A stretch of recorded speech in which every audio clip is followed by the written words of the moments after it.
Halo teman-teman, mau masak takjil manis apa hari ini? Kalau aku bikin kolak candil, ubi, merah, dan kentang, juga tambahan pisang. Bikinnya gampang, langsung aja disimak.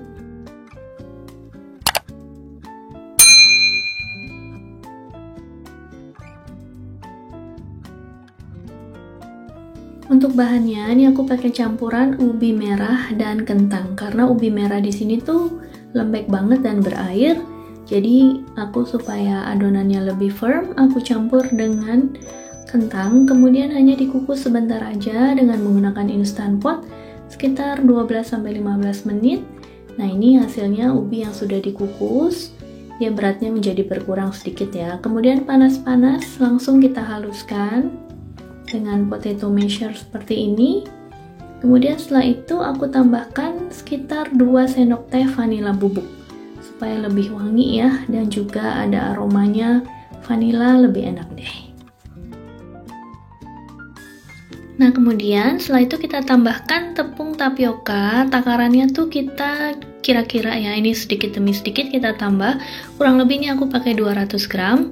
Dan juga aku pakai tepung ketan. Tepung ketannya 75 gram.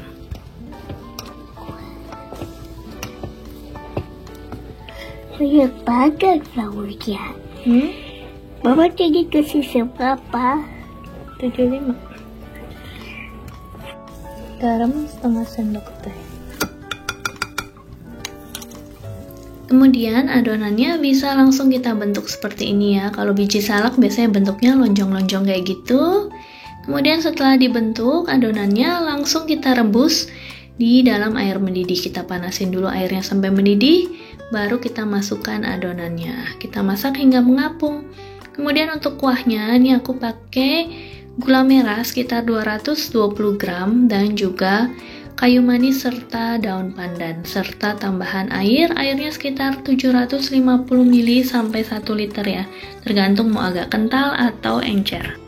Kemudian di sini aku pakai pisang Saba banana dari Filipina yang frozen, kemudian di defrost lalu kita potong-potong. Tapi kalau di Indonesia bisa pakai pisang apa aja, banyak macamnya yang enak-enak ya di Indonesia pisangnya. Nah, kemudian setelah kita merebus pisang dan juga kuahnya sudah mengental, kemudian saat mau disajikan baru kita campurin dengan candilnya atau dengan biji salaknya. Jadi jangan digabung jadi satu, nanti dia terlalu lembek ya. Oke, kemudian langsung kita sajikan panas-panas dengan kuah santan. Santannya ini hanya aku rebus dengan daun pandan dan sedikit garam.